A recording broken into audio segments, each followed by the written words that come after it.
Eh bien, bonjour à tous, messieurs, dames, j'espère que vous allez bien. C'est Fuku. Aujourd'hui, nous sommes le 17 juin 2023. Je fais cette review du coup pour le vendredi 16 juin. Du coup, les marchés ont tous clôturé, hein, forcément. Le CAC 40 qui finit en belle hausse, 7388 points. On est pratiquement arrivé à accrocher nos 7004. Plus 1,34% sur la séance, incroyable, belle hausse en tout cas du CAC 40, l'Eurostoxx plus 0,59, le DAX plus 0,41, le FTSE 100 plus 0,19. Au niveau des marchés américains, ça s'est pas forcément très bien passé. La fin de séance a été assez compliquée, le Dow Jones qui finit en baisse, moins 0,32%, le Nasdaq moins 0,68, le Nikkei 225 moins 0,05, forcément le Nikkei 225, je parlais pas pour le Nikkei 225 quand je parlais des marchés des US, hein, vous aurez compris. Pétrole Brent 76,26$, il remonte hein, quand même toujours, le pétrole Brent on était à 75$ et quelques hier, plus 0,83 pardon. Le 11 d'or 1957,85$, l'euro USD à 1,097, Bitcoin 26 598, ça remonte aussi au niveau du Bitcoin.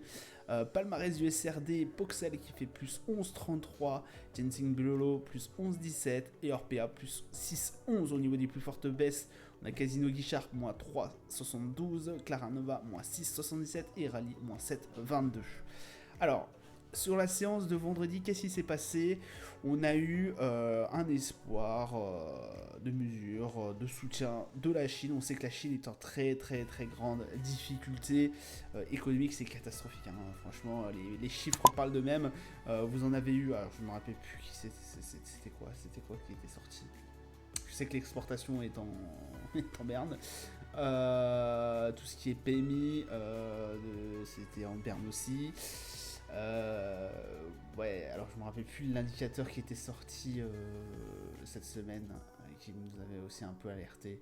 Enfin bref, ça va pas du tout bien en Chine. C'est très compliqué pour nos chers amis chinois.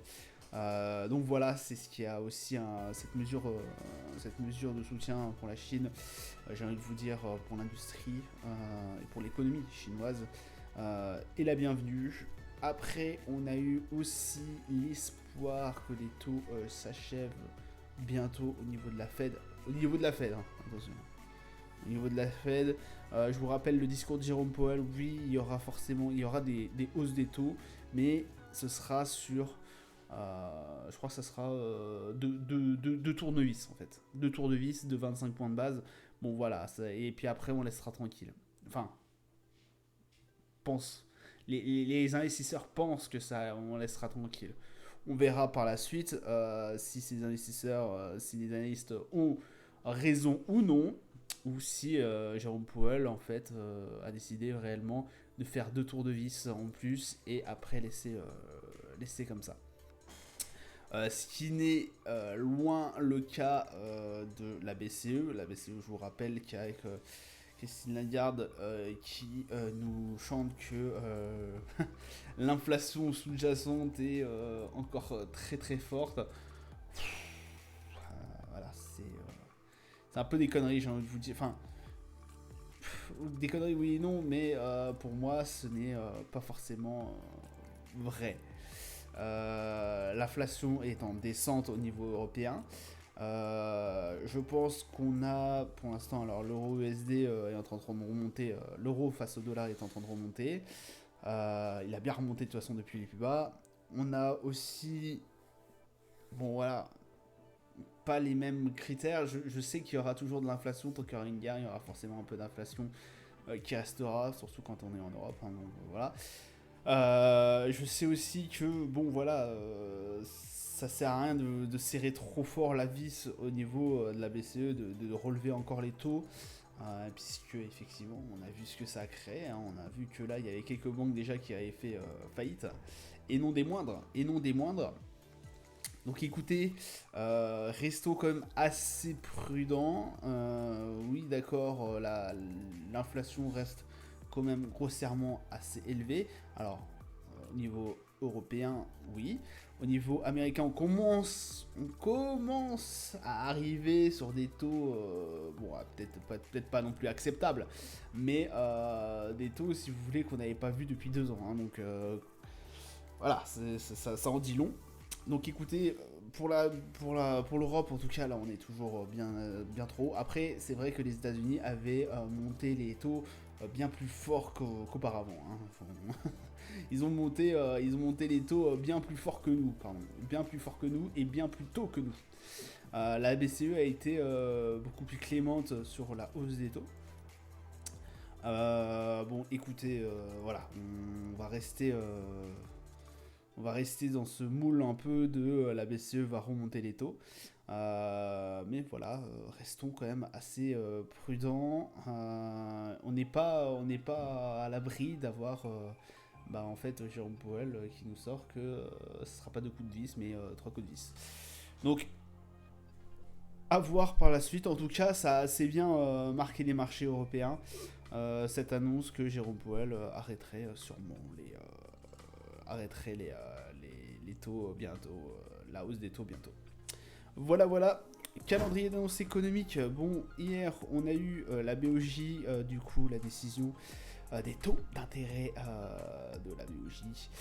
Rien n'a changé. Hein, voilà, c'est toujours la même chose. Et l'indice du Michigan Consumer qui a été sorti, qui est assez bon.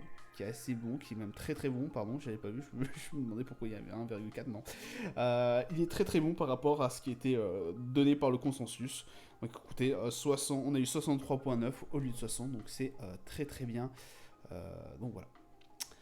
Au niveau du marché, le CAC 40 qui a fait une très belle perf. Voilà, on est remonté au 7004. Voilà, vous voyez bien, hein, les 7004 ont été atteints pendant un moment. Donc la mèche. On s'est fait refouler parce que j'ai l'impression que c'est 7004, peut-être que je dis des bêtises, hein. On verra par la suite dans les semaines qui suivent, ou même les jours. Les 7004 ont l'air difficiles à conquérir. Je vous avais dit que c'était possiblement, alors ça a été un gros support pour nous, mais est-ce que ce support maintenant ne jouerait pas le rôle de résistance? On va le voir ça dans les prochains jours. Donc là en tout cas on voulait atteindre les 7004, on s'est fait refouler, donc écoutez, restez assez prudent quand même à ces niveaux là. Bon, on a RSI qui quand même va mieux, on est à 55 au niveau du RSI, ça reste assez bon. Le MACD, écoutez, pour l'instant alors il était toujours en baisse, mais là il est en train de remonter petit à petit. On commence à perdre cette tendance baissière. Pourquoi pas retrouver une tendance haussière. En tout cas, ça pourrait être très intéressant, en tout cas pour nous. Le DAX, là qui est sur les plus hauts, hein, messieurs dames. On est sur les plus hauts et on a clôturé sur les plus hauts. On a fait un mouvement là pour aller chercher les 16 400. Pas possible aussi de conquérir ces 16 400 comme ça. On s'est fait retoper. On est repassé un peu en... Voilà, on est redescendu. 16 310, bon écoutez, ça se passe relativement assez bien au niveau du DAX. Bon voilà, un RSI à 62 et un MACD, donc il y a une tendance assez haussière. Le Brent, 76,34$. Bon écoutez, ça remonte aussi au niveau du Brent. Alors ça remonte, on est toujours dans la moyenne des 75, dans le feuillage des 75$ le baril. On fait des hauts, on fait des bas, voilà, ça bouge pas non plus trop. De toute façon, on le sent au niveau du RSI à 51, donc une zone totalement de neutralité, et un MACD sans réelle tendance, hein, on va pas se mentir. Donc voilà, un RSI à 51, là ça bouge pas, hein, on est vraiment scotché à cette range entre les 80 et les 70, et pour l'instant, rien qui nous décide à aller plus bas ou plus haut. Le 11 d'or, du coup, voilà, je vous avais dit à faire attention à ce support des 1950, la preuve, on était toujours dessus là, avant-hier, on avait bien descendu, je vous avais dit attention, c'est possible que les 1950 tiennent toujours. Écoutez, ils ont tenu, et là on a essayé de repasser à la hausse pour aller chercher nos 1999, nos 2000, ce n'est pas passé, bon on est toujours scotché au 1950.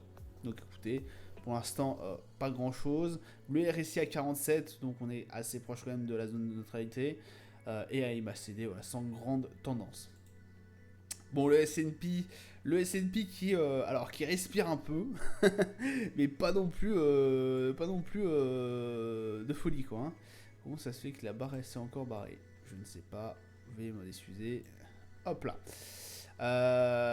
Ouais, aux alentours des 4000, 4000, pardon. 4500 à peu près, hein, on est peut-être pas 400, ouais 4500. Aux alentours des 4500 en tout cas, on a une assez forte résistance. Voilà, là on est à 4414. Bon, on avait un RSI, on a toujours un RSI à 74, donc un très très gros RSI, et là on est complètement dans la zone de surachat. Il va falloir faire attention à ce RSI pour la simple et bonne raison que pour l'instant on est vraiment parti sur une hausse assez incroyable, forcément hein, le MACD nous le montre aussi, sur une tendance haussière qui dure depuis un certain nombre de temps. Et là on n'a eu aucune respiration, on a vraiment eu aucune respiration, ça a été vraiment crescendo et très très fort. Donc au bout d'un moment, je vous avais dit hein, déjà hier, faire attention, là il y a un moment où il va falloir que le marché respire, peut-être aller chercher les 4300 pour aller rebondir, pour aller rechercher par la suite les 4005, mais il faut à un moment donné que le marché respire, et là, bon là c'est une petite respiration, hein, on dirait, mais c'est très très rare qu'un marché fasse un tout droit comme ça sans un moment soit stagner, soit ranger, soit respirer. Donc écoutez, restons attentifs en tout cas sur le S&P. Le Nasdaq 15 159, bon, on est toujours clouté aussi sur ce niveau des 15 150. Bon, on a un RSI qui est aussi incroyable que le S&P, j'ai envie de vous dire, à 75. Donc on est bel et bien en zone de surachat. Un niveau qui est quand même assez charnier. C'est les niveaux les plus hauts, j'ai envie de vous dire, depuis la guerre en Ukraine. Donc c'est un niveau quand même assez complexe, assez compliqué. Voilà, il faut faire attention. Bon, après, on est pas mal boosté, hein, je vous le rappelle, par l'IA, par machin, par la tech, hein, en gros, surtout par l'IA. Et les bons résultats aussi de certaines entreprises, forcément, qui en découlent. Donc, un RSI à 75, bon, on reste quand même assez prudent. On reste assez prudent surtout à la baisse, surtout à ces niveaux-là. Là, vous voyez, hein, je vous avais prévenu aussi hier. Il est possible que ça passe en baisse. Bah écoutez, là c'est passé en baisse. Hein, voilà.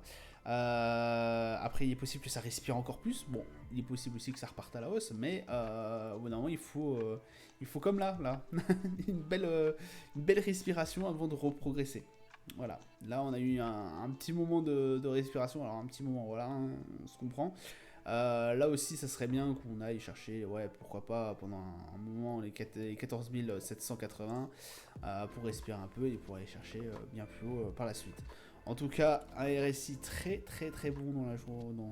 Voilà, on voit bien qu'il est en zone de surachat. Ça se passe très très bien pour le Nasdaq. Et à mon goût, trop bien. Voilà, ça se passe un peu trop bien là. Vous voyez, de toute façon, depuis début mai, là, c'est la folie sur le Nasdaq. Forcément, ChatGPT, l'IA, patati patata, y contribue énormément. Le Dow Jones, on était à un niveau charnière. Oh la vache, on était à un niveau charnière. On était en zone verte là ce matin. Le matin, là, c'était très très bien. Je pensais que le Dow Jones avait repris un peu de force. Bon, après, comme tous ses homologues, j'aimerais vous dire, US, il a filé en baisse. On est toujours scotché aussi au 34 300, donc toujours à cette magnifique et superbe range qui dure depuis pratiquement 6 mois. Voilà, dont on n'arrive pas à s'en détacher. C'est très compliqué effectivement pour le Dow Jones là, de se détacher de ce niveau des 34 300, de ce niveau de cette résistance. Donc voilà, ben pour l'instant, on a quand même un RSI qui reste très potable à 63 et un MACD, voilà, on commence à voir se dégager une tendance haussière. Donc écoutez, on verra par la suite. Voilà, ça sera tout pour moi pour aujourd'hui. Je vous souhaite une agréable journée, une bonne soirée et je vous dis à plus tard. Ciao ciao.